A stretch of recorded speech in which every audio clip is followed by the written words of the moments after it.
आदरणीय सभापति जी,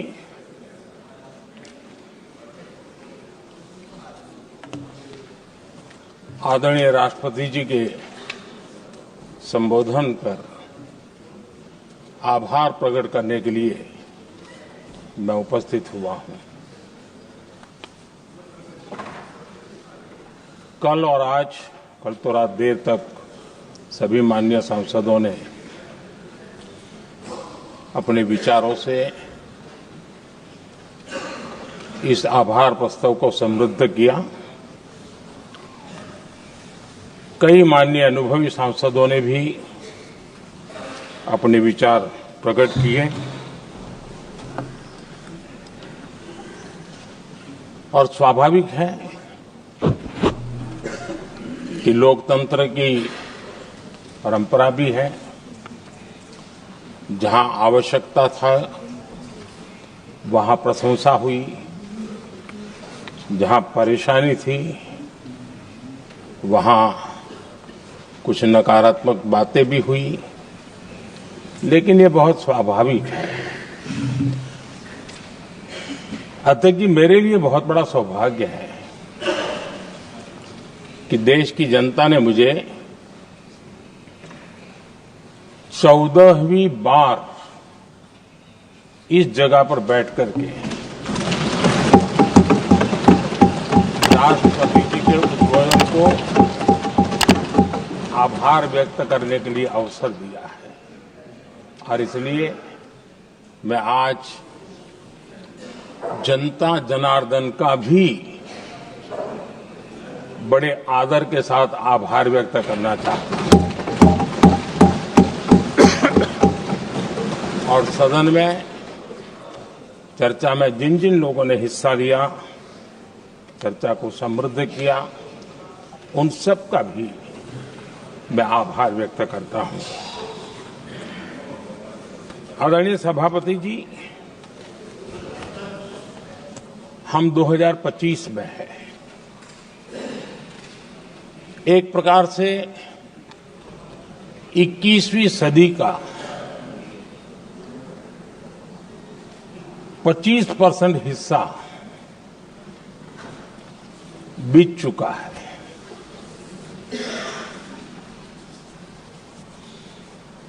समय तय करेगा 20वीं सदी के आजादी के बाद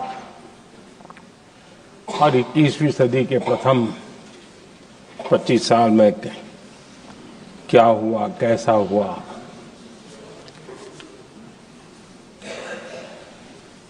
लेकिन इस राष्ट्रपति जी के संबोधन में अगर हम बारीकी इसको अध्ययन करेंगे तो ये साफ नजर आता है कि उन्होंने देश के सामने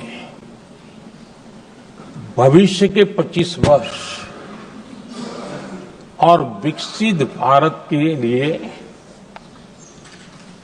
एक नया विश्वास जगाने वाली बात,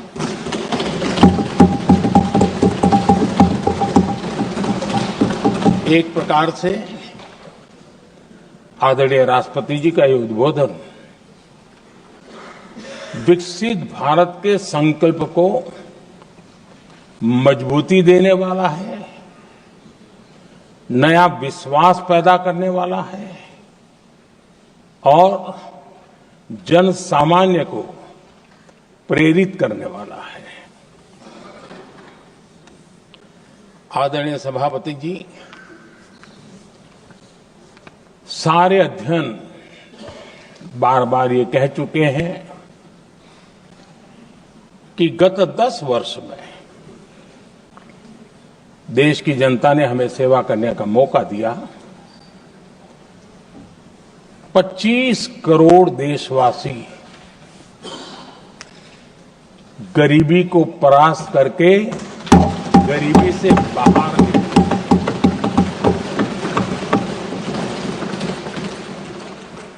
आदरणीय सभापति जी,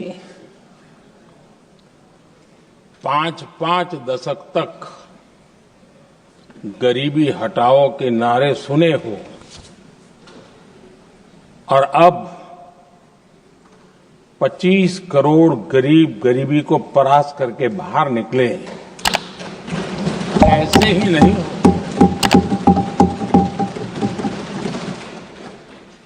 योजनाबद्ध तरीके से, समर्पित भाव से, अपनेपन की पूरी संवेदनशीलता के साथ जब गरीबों के लिए जीवन खपाते हैं ना, तब ये होता है। आदरणीय सभापति जी, जब जमीन से जुड़े लोग जमीन की सच्चाई को जानते हुए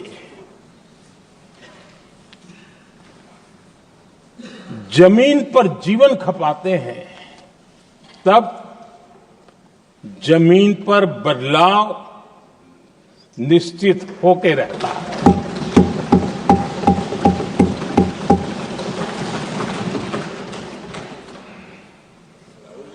आदरणीय सभापति जी, हमने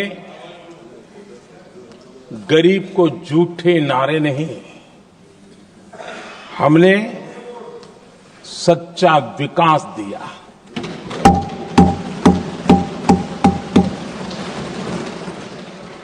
गरीब का दुख, सामान्य मानवी की तकलीफ, मिडिल क्लास के सपने ऐसे ही नहीं समझे जाते। आदरणीय सभापति जी, इसके लिए एक जज्बा चाहिए।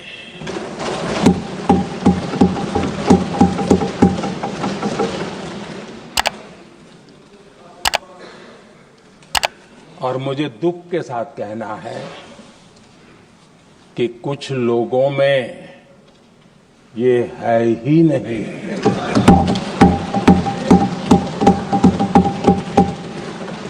आदरणीय सभापति जी, बारिश के दिनों में कच्ची छत, फुसकी, प्लास्टिक की चादर वाली छत, उससे नीचे जीवन गुजारना कितना मुश्किल होता है। पल पल सपने रौंद दिए जाते हैं, ऐसे पल होते हैं, ये हर कोई नहीं समझ सकता। आदरणीय सभापति जी, अब तक गरीबों को 4 करोड़ घर मिले हैं।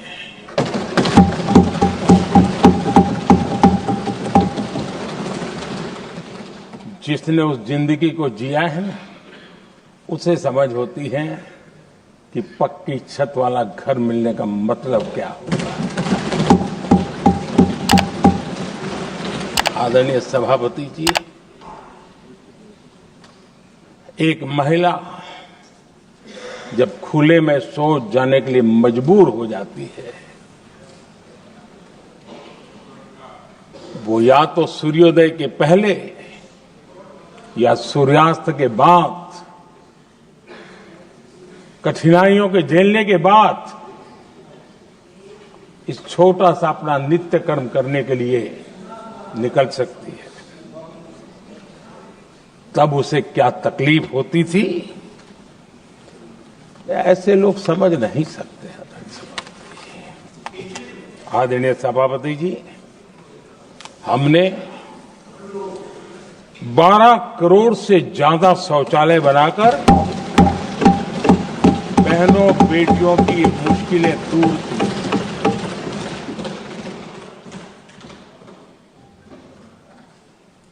आदरणीय सभापति जी, आजकल मीडिया में ज्यादा ही चर्चा हो रही है, सोशल मीडिया में और अधिक हो रही है। कुछ नेताओं का फोकस घरों में जकूजी पर, स्टाइलिश शावर्स पर लेकिन हमारा फोकस तो हर घर जल पहुंचाने पर है।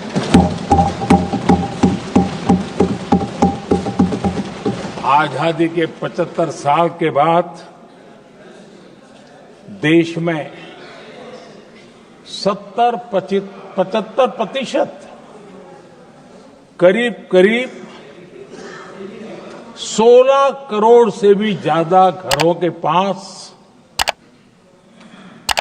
जल का करने के लिए नल का कनेक्शन नहीं था। हमारी सरकार ने 5 साल में 12 करोड़ परिवारों को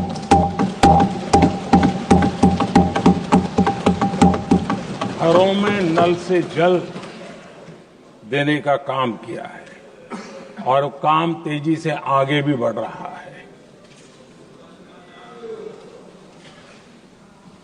आदरणीय सभापति जी, हमने गरीबों के लिए इतना काम किया और इसके कारण आदरणीय राष्ट्रपति जी ने अपने अभिभाषण में इसका विस्तार से वर्णन किया है। जो लोग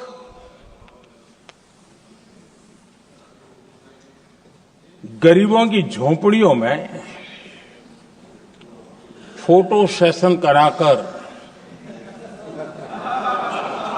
अपना मनोरंजन करते रहते हैं,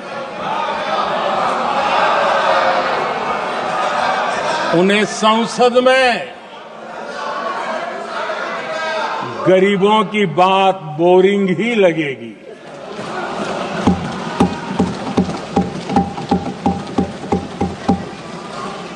आदरणीय सभापति जी, मैं उनका गुस्सा समझ सकता हूं।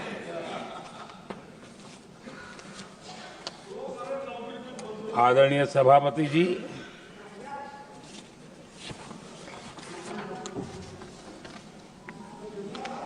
समस्या की पहचान करना एक बात है, लेकिन अगर जिम्मेवारी है तो समस्या की पहचान कर करके छूट नहीं सकते। उसके समाधान के लिए समर्पित भाव से प्रयास करना होता है। हमने देखा है और पिछले 10 साल के हमारे काम को देखा होगा और राष्ट्रपति जी के अभिभाषण में भी देखा होगा। हमारा प्रयास समस्या की समाधान का रहता है और हम समर्पित भाव से प्रयास करते हैं। आदरणीय सभापति जी, हमारे देश में एक प्रधानमंत्री हुआ करते थे।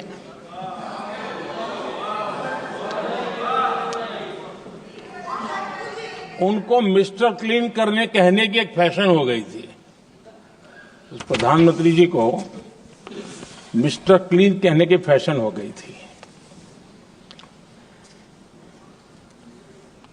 उन्होंने एक समस्या को पहचाना था और उन्होंने कहा था कि दिल्ली से 1 रुपया निकलता है तो गांव में 15 पैसा पहुंचता है।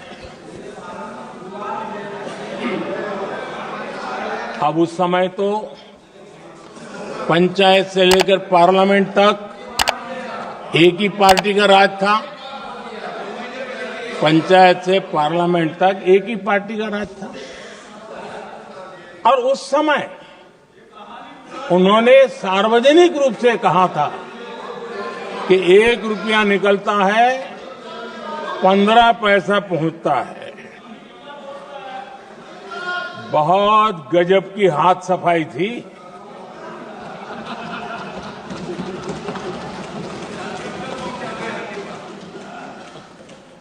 पंद्रह पैसा किसके पास जाता था, ये देश का सामान्य मानवी भी आसानी से समझ सकता है।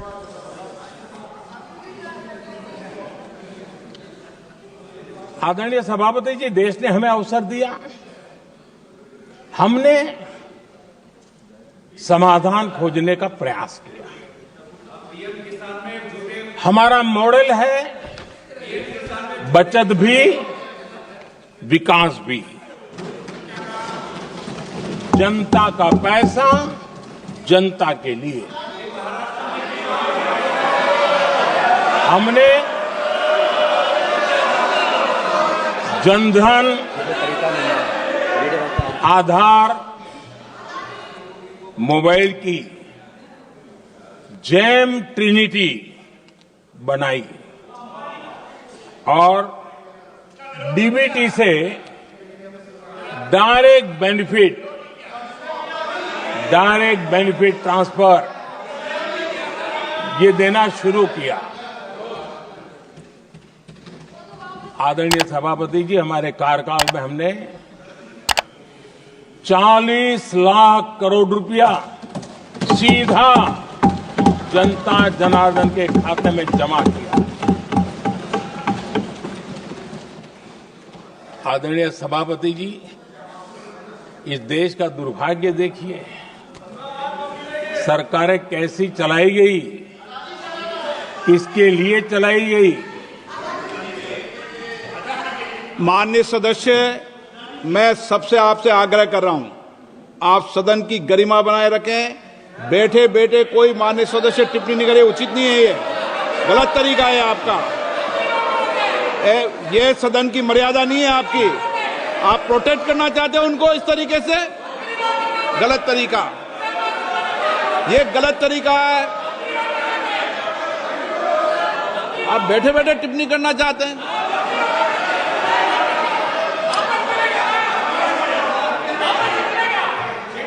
आदरणीय सभापति जी,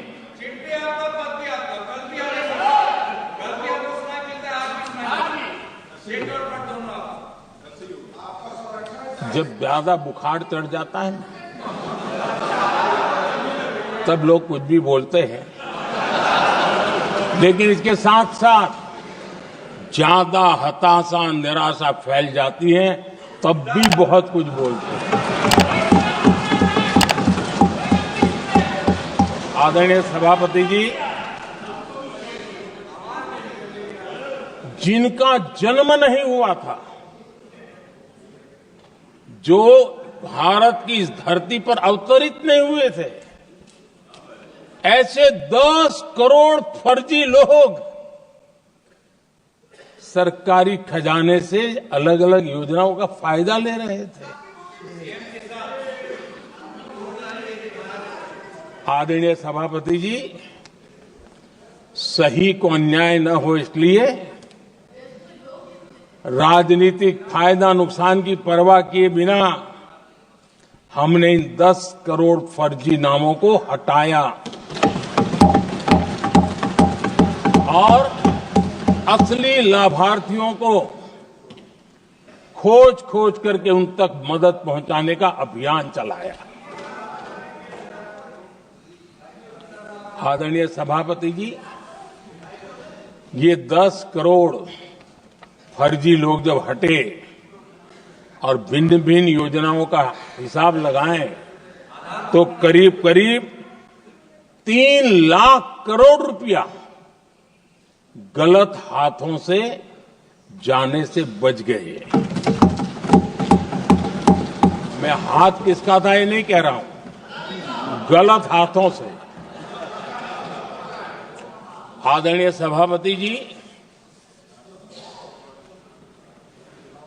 हमने सरकारी खरीद में भी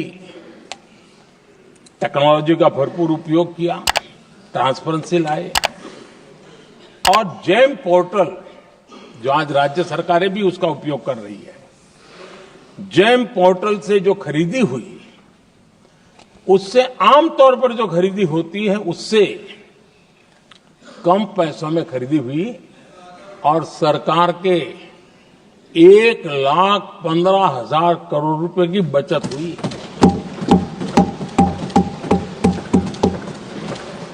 आदरणीय सभापति जी, हमारी स्वच्छता अभियान का बहुत मजाक उड़ाया गया, ऐसा जैसे हमने कोई पाप कर दिया, कोई गलती कर दी। न जाने क्या क्या कहा जाता था।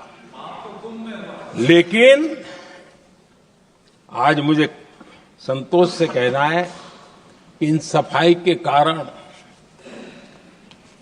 हाल के वर्षों में सिर्फ सरकारी दफ्तरों से जो कबाड़ बेचा गया ना, उसमें 2300 करोड़ रुपया सरकार को मिले हैं। महात्मा गांधी ट्रस्टीशिप के सिद्धांत की बात करते थे। वो कहते थे कि हम ट्रस्टी हैं, ये संपत्ति जनता जनार्दन की है और इसलिए हम पाई पाई को एक ट्रस्टीशिप के सिद्धांत के आधार पर बचाने की और सही जगह पर उपयोग करने का प्रयास करते हैं। और तब जाकर के स्वच्छता अभियान से कबाड़ बेचकर 2300 करोड़ रुपया देश की सरकार के खजाने में आ रहा है।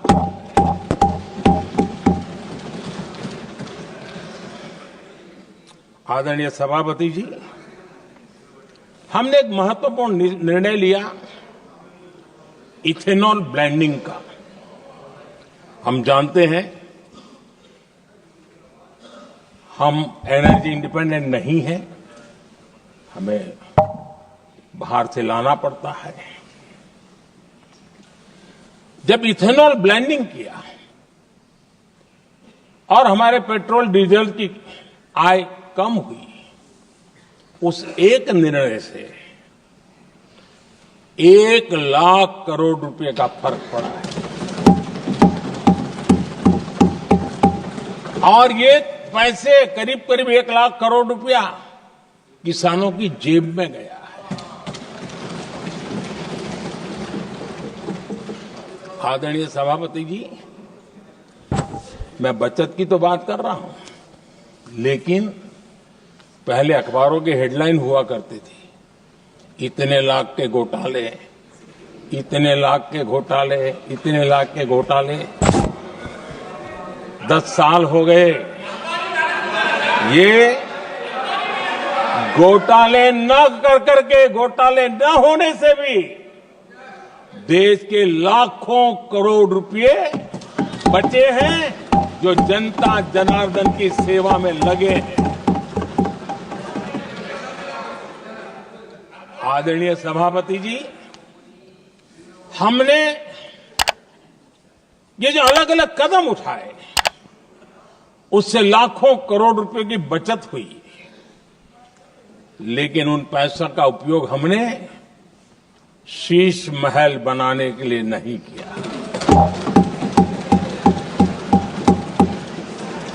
इसका उपयोग हमने देश बनाने के लिए किया है। इंफ्रास्ट्रक्चर का बजट 10 साल पहले 1,80,000 करोड़ था, हमारे आने से पहले। आदरणीय सभापति जी, आज 11 लाख करोड़ रुपया इंफ्रास्ट्रक्चर का बजट है। और इसलिए राष्ट्रपति जी ने भारत की नींव कैसी मजबूत हो रही है, इसका वर्णन इसमें किया है। रोड हो, हाईवे हो, रेलवे हो, ग्राम सड़क हो, इन सभी कामों के लिए विकास की एक मजबूत नींव रखी गई है। आदरणीय सभापति जी,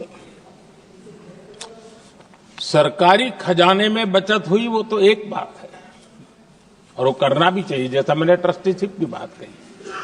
लेकिन हमने इस बात पर भी ध्यान रखा है कि जन सामान्य के उनको भी बचत का लाभ मिलना चाहिए। योजनाएं ऐसी हो ताकि जनता को भी बचत हो। और आपने देखा होगा, आयुष्मान भारत योजना बीमारी के कारण सामान्य मानवी को जो खर्च होता था, अब तक जिन लोगों ने इसका बेनिफिट लिया है, उसी के हिसाब से मैं कहता हूं कि करीब करीब देशवासियों का आयुष्मान योजना का बेनिफिट लेते के कारण जो खर्चा उनको अपने जेब से करना पड़ता, वैसे 1,20,000 करोड़ रुपया जनता जनार्दन के बचे हैं।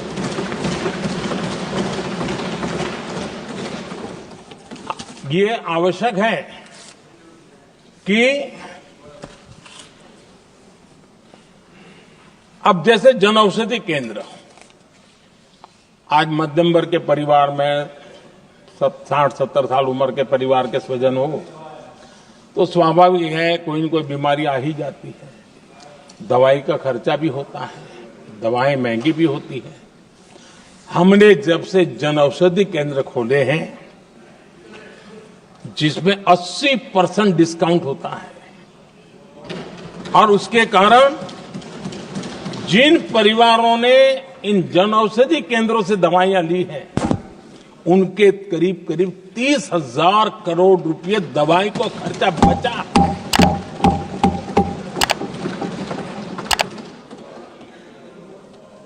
आदरणीय अध्यक्ष जी, यूनिसेफ का भी अनुमान है, उनका कहना है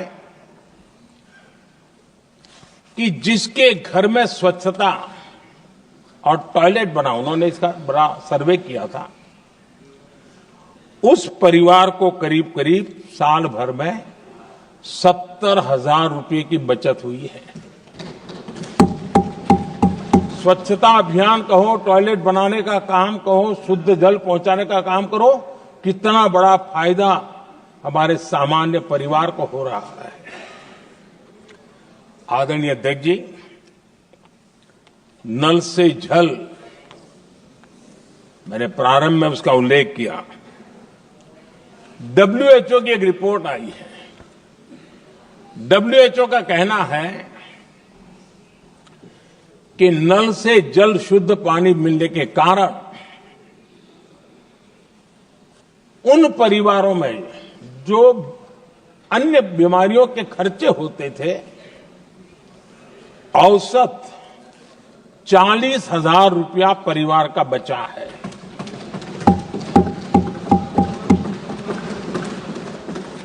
मैं ज्यादा गिन नहीं रहा हूं, लेकिन ऐसी अनेक योजना है जिन योजनाओं ने सामान्य मानवीय के खर्च में बचत की है। आदरणीय सभापति जी, करोड़ों देशवासियों को मुफ्त अनाज, उसके भी उस परिवार के हजारों रुपये बचते हैं। PM सूर्यघर मुफ्त बिजली योजना, जहां जहां ये योजना लागू हुई है, इन परिवारों को औसतन साल भर के 25 से 30,000 रुपये बिजली की बचत हो, पैसों में बचत हो रही है, खर्च में बचत हो रही है। और अगर ज्यादा बिजली है तो बेच करके कमाई कर रहा है वो अलग, यानी सामान्य मानवीय की बचत भी। हमने LED बल्ब का एक अभियान चलाया था। आपको मालूम है कि हमारे आने से पहले LED बल्ब 400 रुपये में बिकते थे। हमने इतना अभियान चलाया, उसकी कीमत 40 रुपया हो गई, और LED बल्ब के कारण बिजली की भी बचत हुई और उजाला भी ज्यादा मिला, और उसमें देशवासियों के करीब 20,000 करोड़ रुपए बचे हैं। आदरणीय सभापति जी, जिन किसानों ने सॉइल हेल्थ कार्ड का वैज्ञानिक तरीके से उपयोग किया है, उनको बहुत फायदा हुआ है, और ऐसे किसानों को प्रति एकड़ 30,000 रुपये की बचत हुई है। आदरणीय अध्यक्ष जी, बीते 10 साल में इनकम टैक्स को कम करके भी हमने मिडिल क्लास की बचत को बढ़ाने का काम किया है। आदरणीय अध्यक्ष जी, 2014 के पहले ऐसे बम गोले फेंके गए, बंदूक की ऐसी गोलियां चलाई गई कि देशवासियों का जीवन छलनी कर दिया गया था। हमने धीरे धीरे उन घावों को भरते भरते आगे बढ़े। 2 लाख करोड़ रुपया 2 लाख रुपया 2013-14 में 2 लाख रुपये, सिर्फ 2 लाख रुपये उस पर इनकम टैक्स माफी थी। और आज 12 लाख रुपये संपूर्ण रूप से इनकम टैक्स से मुक्ति। और हमने बीच के कालखंड में भी 14 में भी, 17 में भी, 19 में भी, 23 में भी हम लगातार ये करते आए, घाव भरते गए और आज बैंडेज बाकी था वो भी कर लिया। स्टैंडर्ड डिडक्शन उसके अगर 75,000 जोड़ दें तो 1 अप्रैल के बाद देश में जो सैलरीड क्लास हैं उनके 13.25 लाख रुपए पर तक कोई इनकम टैक्स नहीं देना पड़ेगा।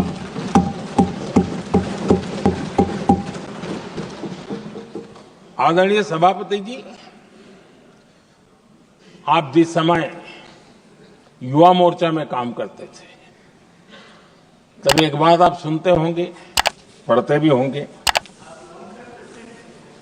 एक प्रधानमंत्री आए दिन 21वीं सदी बोला करते थे। एक प्रकार से रट गया था, तकिया कलाम जैसा हो गया था, तो बोलते थे 21वीं सदी। जब इतनी बार बोला जाता था तो उस समय टाइम्स ऑफ इंडिया में आर.के. लक्ष्मण ने एक बड़ा शानदार कार्टून बनाया था। वो कार्टून बड़ा इंटरेस्टिंग था। उस कार्टून में एक हवाई जहाज है, एक पायलट है। अब उन्होंने पायलट क्यों पसंद किया वो तो मुझे मालूम नहीं। कुछ पैसेंजर बैठे थे और हवाई जहाज एक ठेले पे रखा हुआ था और मजदूर ठेले को धक्का मार रहे थे और 21वीं सदी लिखा हुआ था। वो कार्टून उस समय तो मजाक लग रहा था, लेकिन आगे चल करके वो सच सिद्ध हो गया। आदरणीय अध्यक्ष जी, ये कटाक्ष था जमीनी सच्चाई से। तब के प्रधानमंत्री कितने कटे उठे थे और हवाई बातों में लगे हुए थे, इसका वो जीता जागता प्रदर्शन करने वाला कार्टून है।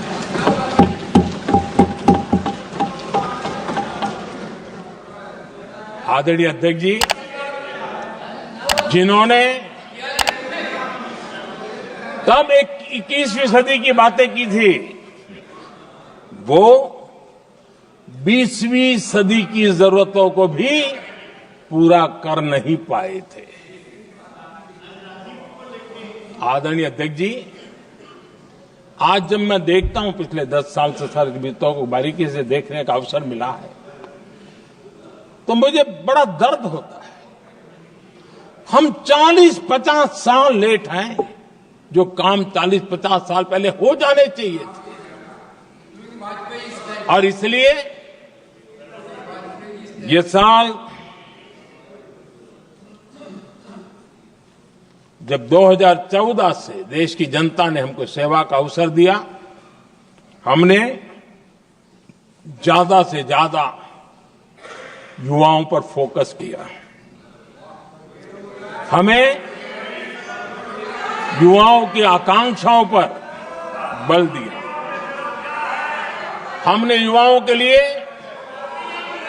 ज्यादा अवसर बनाए। हमने कई क्षेत्रों को खोल दिया और जिसके कारण हम देख रहे हैं देश के युवा अपने सामर्थ्य का परचम लहरा रहे हैं। देश में हमने स्पेस सेक्टर को खोल दिया,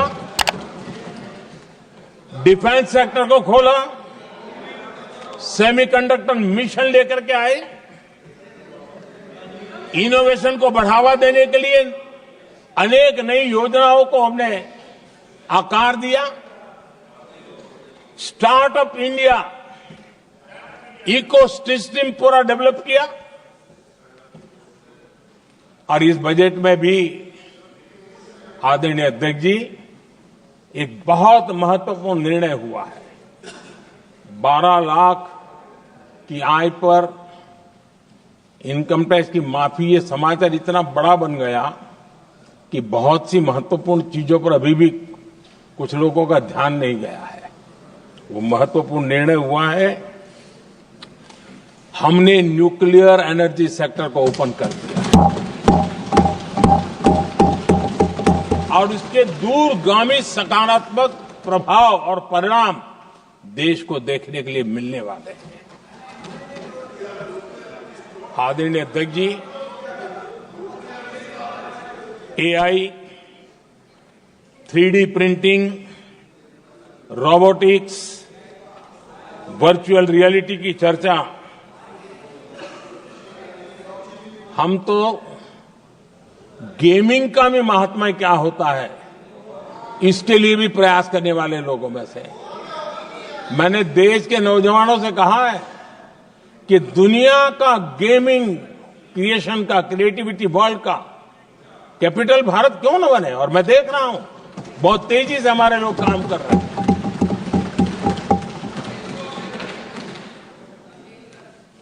कुछ लोगों को अब जब एआई की बात होती है, कुछ लोगों को अब ये शब्द फैशन में है तो बोला जाता है, लेकिन मेरे लिए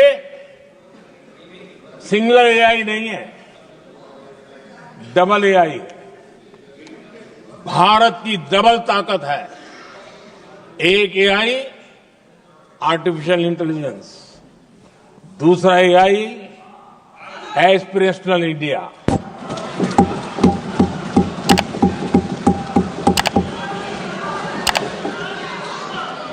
हमने स्कूलों में 10,000 टिंकरिंग लैब्स शुरू किए और आज उन टिंकरिंग लैब से निकले बच्चे रोबोटिक्स बना करके लोगों को चकित कर रहे हैं।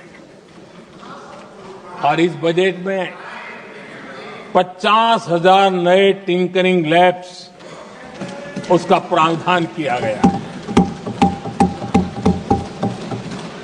भारत वो देश है जिसके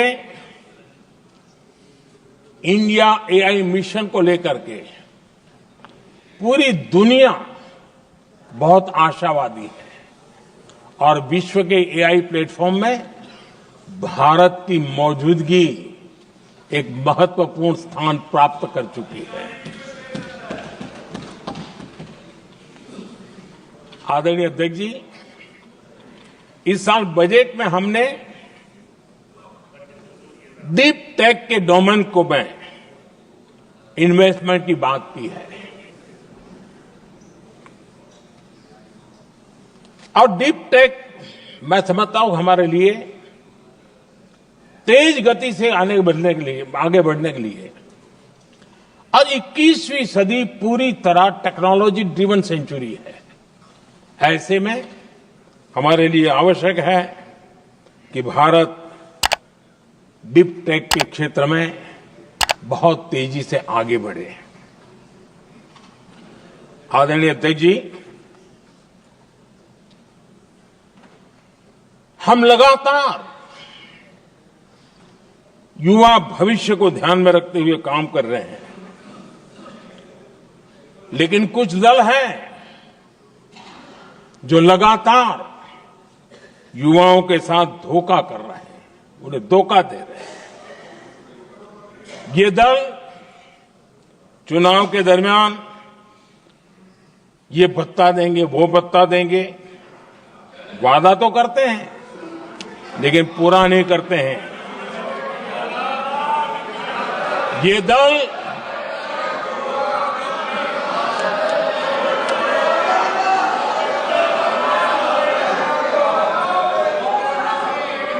प्लीज माननीय सदस्य गरिमा प्रतिष्ठा बनाए रखें। भारत की संसद में आप प्लीज बैठे बैठे टिप्पणी नहीं करें, और नए माननीय सदस्य बैठे बैठे टिप्पणी कर रहे हैं। आदरणीय अध्यक्ष जी, ये दल युवाओं के भविष्य पर आपदा बनकर गिरे हुए हैं।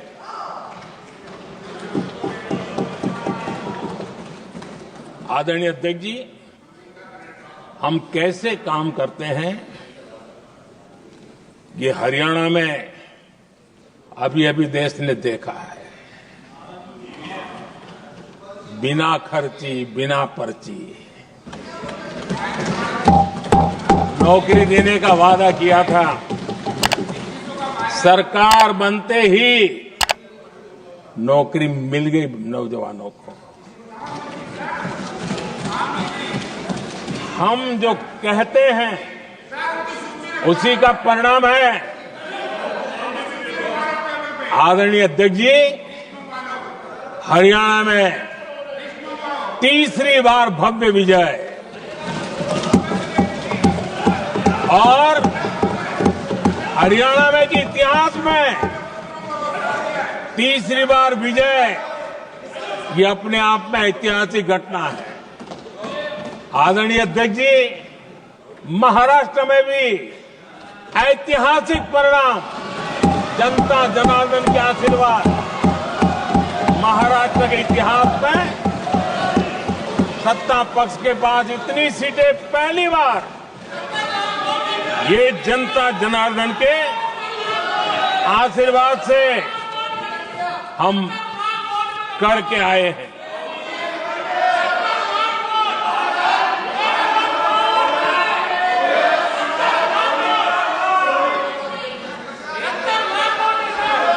कुछ समझते हैं आदरणीय चीजों को? अध्यक्ष जी, कल जवाब दिया था ना आपको।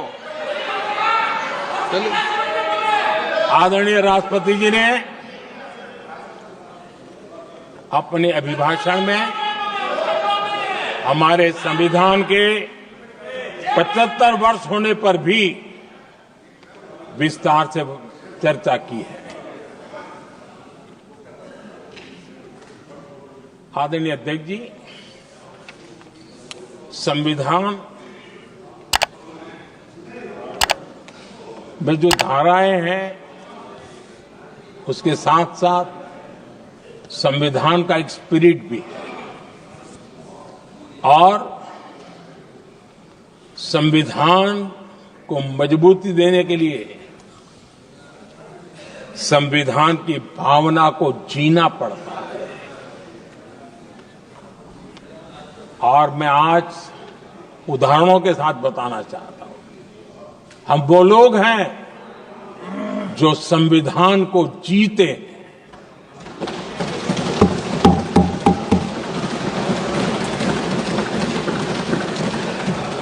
आदरणीय अध्यक्ष महोदय, हमारे यहां ये बात सही है, परंपरा है कि राष्ट्रपति जी जब उद्बोधन करते हैं तो उस सरकार के उस साल के कार्यकाल का ब्यौरा देते हैं। उसी प्रकार से राज्यों में गवर्नर का जो उद्बोधन होता है सदन में, वो उस राज्य के कार्यकलापों का ब्यौरा देते हैं। संविधान और लोकतंत्र का स्पिरिट क्या होता है? जब गुजरात के 50 वर्ष हुए, गोल्डन जुबली ईयर मना रहे थे, और सद्भाग्य से मुझे उस समय मुख्यमंत्री के रूप में सेवारत था मैं,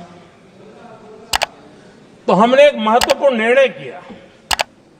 हमने किया इस गोल्डन जुबली ईयर में पिछले 50 वर्ष में सदन में जितने भी गवर्नर के भाषण हुए, मतलब उस समय की सरकारों का ही वाहवाही उसमें होती है, हमने कहा कि उन 50 साल में जितने भी गवर्नर के भाषण हुए हैं, सबको ही एक पुस्तक के रूप में तैयार किया जाए, ग्रंथ बनाया जाए, और आज सभी लाइब्रेरीज में वो ग्रंथ अवेलेबल है। मैं तो बीजेपी वाला था, गुजरात में तो ज्यादातर कांग्रेस की सरकारें रही थी। उन सरकारों के गवर्नर के भाषण थे, लेकिन उसको भी प्रसिद्ध कराने का काम भाजपा से बना एक मुख्यमंत्री कर रहा था। क्यों? हम संविधान को जीना जानते हैं, हम संविधान को समर्पित हैं, हम संविधान के स्पिरिट को समझते हैं। आदरणीय अध्यक्ष जी,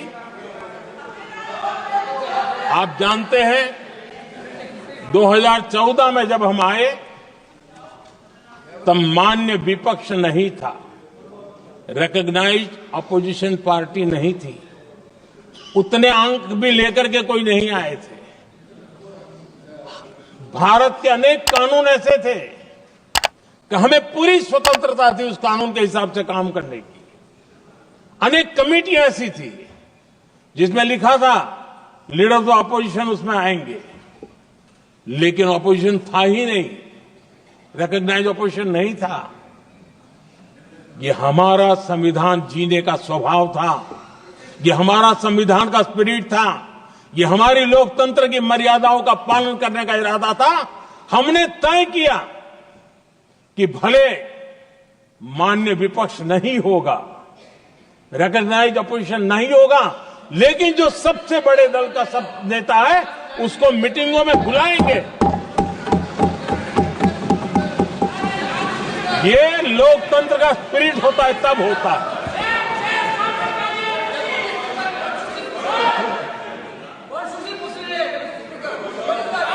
चुनाव आयोग की कमेटियां, आदरणीय अध्यक्ष जी, पहले तो प्रधानमंत्री फाइल करके निकालते थे। ये हम हैं जिसने अपोजिशन के लीडर को भी उस कमेटी में बिठाया है।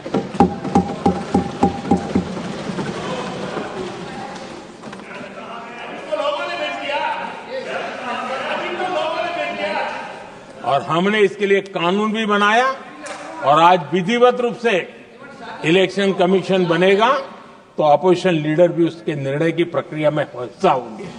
ये काम हम करते हैं और ये मैंने पहले ही कहा, हम इसलिए करते हैं कि हम संविधान को जीते हैं।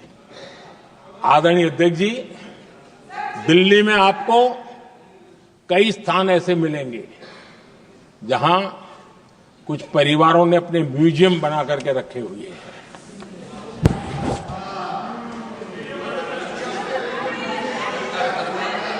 जनता जनार्दन के पैसों से काम हो रहा है। लोकतंत्र का स्पिरिट क्या होता है, संविधान को जीना किसको कहते हैं। हमने पीएम म्यूजियम बनाया और देश के पहले से लेकर के मेरे पूर्व तक के सभी प्रधानमंत्रियों के जीवन को और उनके कार्य को उस पीएम म्यूजियम बनाया गया है। और मैं तो चाहूंगा कि पीएम म्यूजियम में जो जो महापुरुष हैं उनके परिवारजनों ने समय निकाल करके उस म्यूजियम को देखना चाहिए और उसमें कुछ जोड़ने के लगता है तो सरकार का ध्यान आकर्षित करना चाहिए ताकि वो म्यूजियम समृद्ध हो और देश के बालकों को प्रेरणा। ये होता है संविधान की भावना।